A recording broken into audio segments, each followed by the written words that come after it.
BJP National Executive Committee meeting will begin today in Hyderabad. Prime Minister Narendra Modi will attend all sessions of the two-day meeting.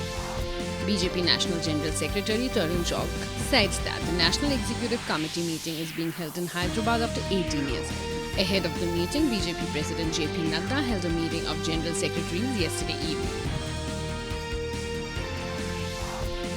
Union Minister for Home and Cooperation Amit Shah inaugurated and laid the foundation stone of various developmental projects in Ahmedabad this morning. These projects worth over 33 crore rupees belong to Ahmedabad Municipal Corporation and Railway sector. He also dedicated Chandolia-Khoya railway station underbridge on this occasion. This will provide more facilities to the people and ease the traffic congestion.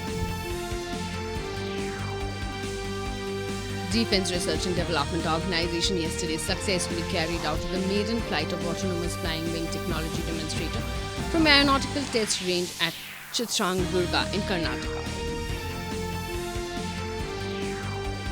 In Manipur, with 6 more dead bodies of army personnel found this morning from the debris of landslides in None district. The number of dead has gone up to 27.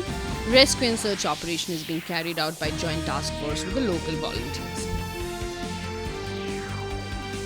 India's active caseload currently stands at 1,09,568 and it's over 0.2%.